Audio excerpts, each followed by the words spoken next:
Today's GGB podcast is sponsored by Coin. Built for how guests move, Coin keeps payments in the background so the experience stays front and center. Learn more at coinpayments.com.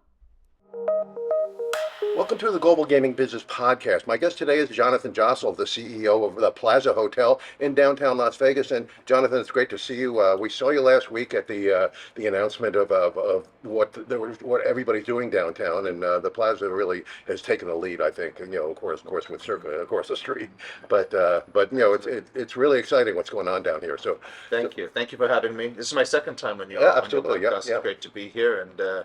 Nice to represent two great brands, Shadow Creek and the Plaza. So That's right. We're representing today. It's great to be with you. Thank you. Well, this is actually the American Gaming Association, so we got to represent them as well, right? So let's start with you've been here for what you got here in 2010? Is that when you got here? No, 2007. I moved Okay, July 5th, 2007. Okay. Right when I think it was a couple of weeks before Lehman Brothers went bankrupt. Oh, right. Well, that was a good timing for you, I guess. Right?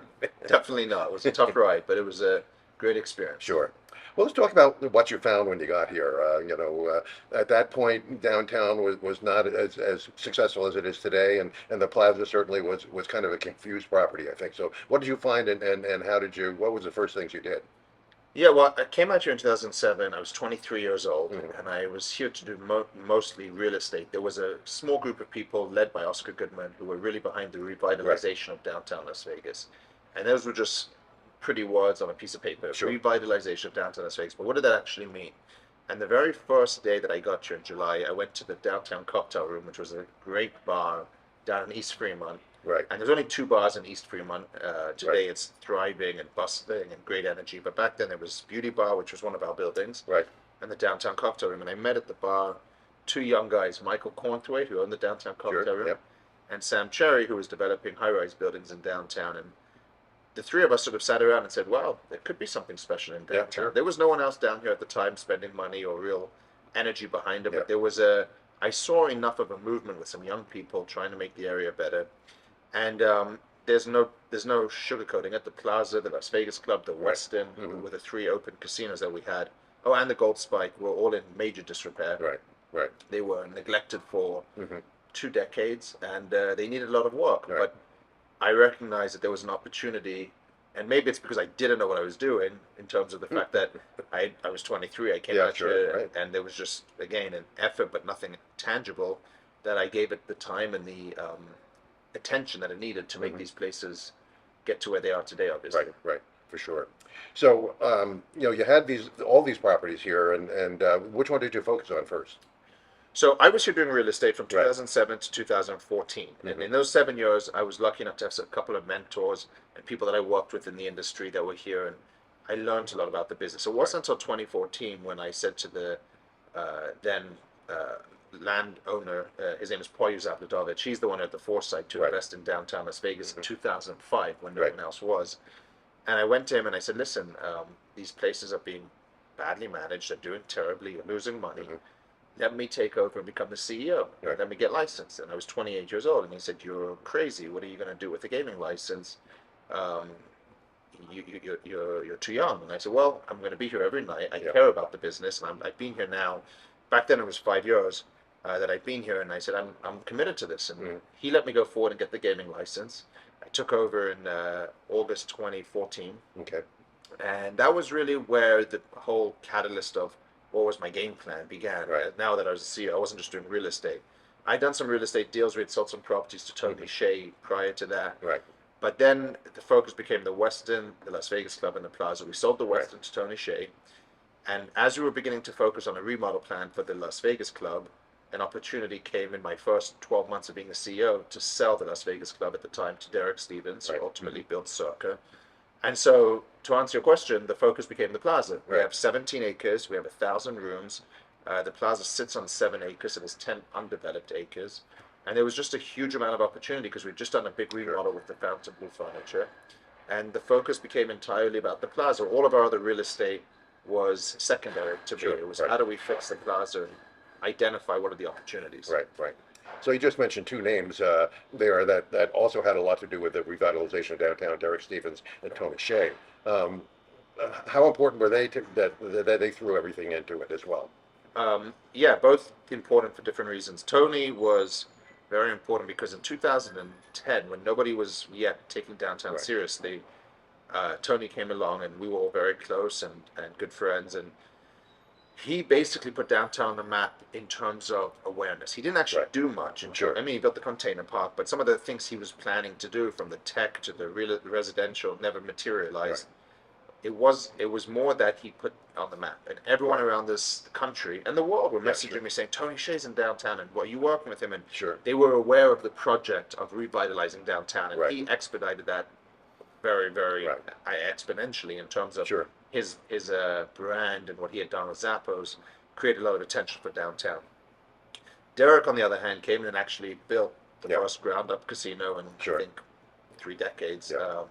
Done a major project, and when we heard the plans for it, we didn't know all the details, but we believed that it would be a very, very good thing for downtown. And something that I'm a big believer in is the neighborhood effect. I talked about this on Sure. the panel the Yeah, other day yeah. that you were at, but it's very difficult to run the plaza when you have the Greyhound bus station, Right. a jail, Yeah. empty train tracks, empty land, run-down casinos and properties. It's much easier to do when you have 2,000 apartments, $1 billion hotel casino, no bus stations, and development. So that was something we really bought into, and Derek's been a great champion for downtown Sure, and a yeah. great partner to us, and we're very, very pleased for what they've done down here. Great, great.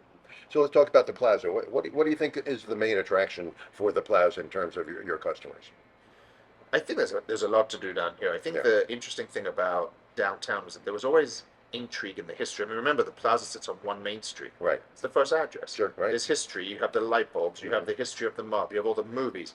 People always wanted to come downtown to see the neon, the glitz, the history. But then they get here and say, well, that was nice, but now we're going back to the strip. Yeah. Now that ourselves and a lot of the other properties down here invested in new food and beverage, new entertainment, new casino games, Right. we're seeing them stay much longer. And now where they're saying, actually, we could even stay in the new renovated hotel rooms down here. Right. Sure. So we've been able to get people here because of the nicer amenities that we now have, as well as the history and the neon and the old attractions. But really, and it's cliche to say it, what makes the plaza very, very special is the people. Yeah. You know, when I moved here, there was people that worked here that had been here longer than I'd been alive. Yeah. And they were here on the opening night at the plaza, and they understood that the plaza was this great place once upon a time, and they had all these relationships, but they couldn't use those relationships because it was too run down. Right. Now we have great cocktail servers, great table games dealers, casino hosts that have great relationships with customers and have been able to bring people back. And really, that's something that I pride myself on, whether it's doing a podcast or being on my own social media or Sure. meeting people. Right. That's what makes us different, is Yeah. getting to know our customers, taking care of them in a more meaningful way, Yeah. and that's it. And I think you're very transparent when it comes to that. You know, if somebody comes here and they want to play a table game, this is what we'll do for you, right? Of course. Yeah. Yeah, well, people want to be taken care of. People want to Yeah. feel special. I often say people go to their favorite restaurant mainly because they're taken care of. They're not always the best food, although Right. it has to be good food. Right. But you have to feel special and taken care of. Sure. If you know you can text the server an hour or text the manager an hour before and say, hey, I'm coming in with 6 friends. Can I get a table? Or Yeah. I'm on my favorite table. You're not going anywhere else. You're going to feel good there. Yeah, for sure. It's almost like the old Las Vegas mentality is what you're bringing back. We're trying. Yeah, We're right. trying. It's Yeah. not easy, and it's a very different world to the old days, but Right. we're sure trying that here. So I've been to a few shows in your showroom. It's a very nice showroom. What is your entertainment policy down there? We're working on entertainment. Our showroom has been one of the few things in this building that I haven't yet figured out. And today, what we're looking at doing is less residencies. Over the last 5 years, we've had a few residencies. Right. They did okay. Some made it, some didn't. They certainly attracted people, which is ultimately the goal of entertainment. But the world's changed so much, and it's very hard to get a residency. And by residency, I mean 5 days a week, Right. 52 weeks a year. Yeah. We're looking at doing some headline shows, some great activations, some fun pop-ups, but doing 3 shows a week. Maybe they come back once a month, Yeah. once a quarter. And so we really give people different things instead of just sticking with one thing, which is what we've Yeah. been doing the last couple of years. So we're in the process of booking and announcing some really exciting shows, and later this year we should be in good shape with that. Right, right. But the showroom is iconic. I mean, there's very Sure. few left like that. Yeah. The problem is it's only 600 seats. I remember going to see Nudes on Ice there. Oh, that's a good memory. Years and years That's ago. a good memory. Yeah. Yeah. That was really an interesting show. But This episode of the GGB podcast is brought to you by Coin. When payments fade into the background, better experiences come forward. Coin helps operators support how guests naturally move through moments without interruptions or added friction. Secure, flexible, and designed to evolve, Coin integrates into existing environments while helping operators deliver more connected guest experiences. Learn more at coinpayments.com. So gaming is a really big part. You mentioned the table games and the slots. You've got some great rules on the table games that you can't find anywhere else in Vegas. Yeah. So give us an idea of what those are and how you promote them. Well, you talk about bringing back old Vegas, and we want to make sure that we honor that in downtown here. And we want to be known for having better conditions. There is a very interesting conversation about that, which is, and a lot of other casino owners, not just in the Strip and the locals, but downtown, Right. often say to me, "What are you doing with single zero roulette?" The average person doesn't know the difference, Right. and they're probably right about that. Yeah. You know, when you say 10 times odds of craps, Mm-hmm. do people really understand that? Even down here, we have 10 times odds, but do people take advantage of Right. that? Sure. So is 3, 4, 5 acceptable? Yeah. We take a view that we want to be known for having great gaming conditions down Mhm. here. So we do have the only single zero roulette table in downtown. I'm pretty sure I can say that safely, other than maybe a couple of high limit rooms. Right. And even then, it's a much higher Sure. spin, Yeah. dollar amount per spin. We have a blackjack game that we just opened in our live network casino, and that is unlimited splits, up to 4 on aces, but everything else is unlimited Okay. splits. Some are saying it's the best blackjack game in the entire city of Las Vegas. I believe it. And I know, you pay 3 to 2. of course, all our blackjacks Right. always Of pay course. 3 Right. to. Yeah. We have 10 times the odds on craps, which, as we just talked about, is a huge attraction. Sure. So we want to be known for having great games, but we don't want to just attract people only because of the games. We want them to come in and have a good experience Sure. too. Yeah. And that's important to us. So we market the games, we tell the story. I mean, look, some places in downtown now don't even have live table games anymore. Sure. Or live table games 24/7. We want to be known as having live 24/7, live table games 24/7 with great gaming conditions. And we want the customers to feel like they have a chance, a fair shake, Sure. so to speak. And you have reasonable limits on them too. It's not like $50 you have to bet, on a 3-2 blackjack game. No, we have very reasonable limits. Come down, check it out. It's fun. Yeah. And also mention the great video poker you have as well. We have got great video poker. All our bar tops have great video poker. We have got the only 100% payback game of Joker Poker Yeah. in the I think it's in the whole state that we're Yeah. the only ones that have that. So we have got great video poker. We got great Keno. We got great table games. And remember, we just remodeled our table games a few months ago. Right. All new chairs, new tables, new felts, new chips. So it's a great looking space as well. New TVs, new Absolutely. cabinets. It's really nice. So we've seen, a perception of Las Vegas coming down now that it's too expensive. There's a lot of fear that the people are staying away because it's not a bargain anymore. But last week when we had the press conference down here, you were talking about how affordable downtown Las Vegas is, not just your property, but most of the others as well. So what are you doing to attract people downtown with that kind of message? Well, it's pretty cool you bring that up. And I can talk about the perception what social Sure. media has done on that if you want. But we have last summer we introduced for the second year the all-inclusive package. Right. And I think that's been a great attraction. So much so that we've now seen a few people on the strip start to copy MGM copied it. Yeah. MGM just announced a huge rollout of it. Right. I want to say Resorts World did one, a similar version. A few downtown have copied it. So imitation is a great form of flattery for what Sure. we did, and we were the first ones to do it, and it's been really cool to get that out there. It's been well received. It's been successful. I still think that downtown has great value, and Yeah, I don't understand the messaging that's gone out for the whole city, which is the social media has just gone too far, Right. right? And yes, there's been examples of room service or certain fees that should not be involved, but that doesn't make the whole city bad, and that doesn't make the whole experience of the city bad. Sure. And some of the messaging's just been lost, and some of it's just influencers who have big followings using it to get bigger followings and clickbait, where Right. they say things and people listen to it. But if you look at the numbers, it's down visitation. I don't think it's because of the pricing. I think there's many factors for that. But I do think that it's still very busy. Sure. And we just had one of the highest gaming days we've ever had last Friday from March Madness. Okay. Yeah, sure. And so there's a lot still to be very positive about in the city. But obviously we as a group have to take on board the feedback and, Sure. and address it. Yeah, I was down here last week and it was madness. I mean, really, It was it was literally pretty March crazy, Madness. but it was a lot of fun for sure.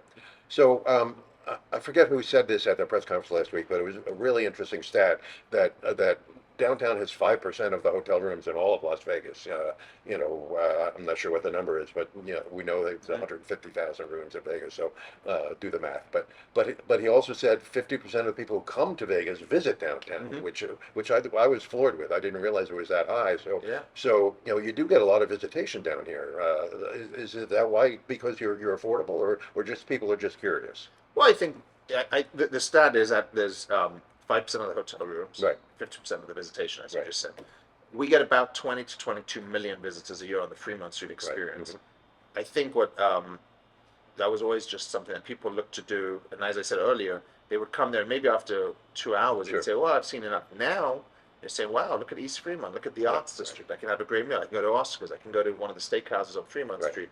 I can go see a show. I can gamble." The cocktails are good, the lounges are good. There's so much more to do. So those 22 million people, I believe, are now staying down here longer, and in many cases saying, "This is great. Let's stay here next time." Yeah, yeah. I see that all the time happening. But yes, we have had to rely on visitation day to day to Right. then build the customer base for downtown, because we only have roughly 7,500 rooms in Sure. downtown. Right. Um, but yet people are still, it's tough to compete with the rates. I did say on the panel that when room rates drop on the strip, it is tough to compete with that because they are brand new buildings in many cases, Sure, and right. they're offering $100 room rates or even less in some cases. It's tough for us to say, well, come stay downtown in Right. an older property, even if it's being remodeled. Right. It's still tough to compete with the room rates on the strip. Right. But we know we're getting their visitation, whether it's the steakhouses, the casino, the bars, they're still doing very well. Sure. Sure. So another thing you have here is events, not necessarily entertainment events, but you do the rodeo thing. You have actually rodeo arena here on what do you have, 17 acres of land on that land there, and it's really exciting during the rodeo week here, and you do that different times during the year as well. You were the first ones to do a pickleball tournament when I didn't even know what pickleball was. So Yeah. congratulations on that. Thank you. So how important are those things? Also, you have the big bingo thing, what, couple times a week, right? Well, so bingo we do every day. Right, We're okay. the only property in downtown on the strip. Right. Although I think somebody did just try to add bingo. I don't know if it's still open or not, but Yeah. we're the only ones in downtown doing bingo, and one of the only ones doing it in the strip as Right. well. Other than maybe South Point, we think we have one of the best bingo games in the town, in the Right. whole city.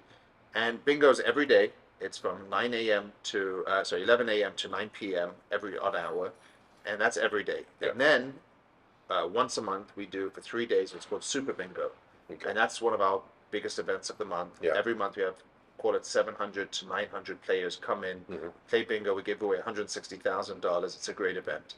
And to answer your question, whether it's Equestrian Center, next week we're doing a demolition derby. Okay. We have That's we great. have a Eldorado Rodeo. We have the NFR in December.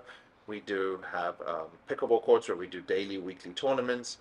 We just added 4 more with the roof to help with summer heat Right, yeah. and wind. It's critical to have these events to differentiate yourselves. Yeah. And these are things that we can point to and say, look what we're doing down here. Same as the fireworks. We do Sure. the only free fireworks show every Friday Right. night, Yep. starting in the summer. And we've done that now. This will be the 3rd year we're bringing it back, which is a great attraction for downtown again, adding more value of a free show. But we think it's really important to have these events because, 1, people are looking for different things to do, and 2, it gives us a way to differentiate at the plaza, to market, to use for social media, to talk about, and it keeps us relevant, keeps us in the news. Sure. Absolutely. So one of the people on the panel last week was Cliff Atkinson, who's the new CEO of the Fremont Street Experience. How has that been working for you? And do you think he's going to be able to? He mentioned bringing in another attraction or something. I mean, it sounds interesting, and can't wait to see what it is. But do you think that's going to really work for you? Yeah, I think Cliff's a great guy. I've known him for many, many years. We go back at probably a decade at this point. Right. So Cliff's a great guy. I'm so excited he's come to downtown. Obviously, we don't work with him on the Fremont Street because we're not members there. right. But the sense I get, it's only been I think 30 days for him, so Yeah, give him a right, chance. yeah. But the sense I get is he's energized. He's really excited about it.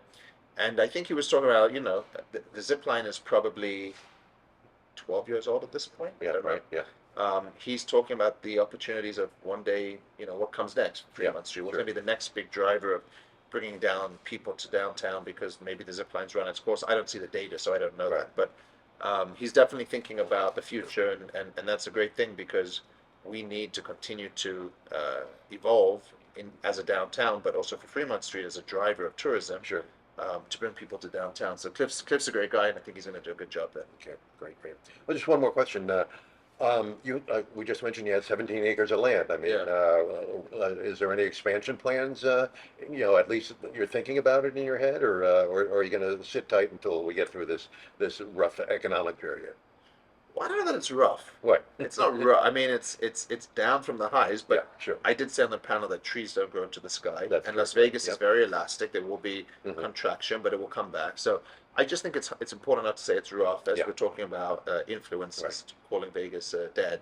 But I think it's an opportunity for sure on the land that the plaza has to be thinking about, and we Yeah. have been thinking about it over the last few years. Obviously, since we were looking at doing residential a few years ago, now you have 800 apartments built, Right. and probably another 1,200 on the way. Right. So we're going to wait to see how that residential plays out. We are working on a few attractions, and we are working on some more hotel rooms. But for now, I am enjoying having an equestrian center Sure. out there Okay. in the lot. We hosted Life is Beautiful Festival 2 Right. years ago.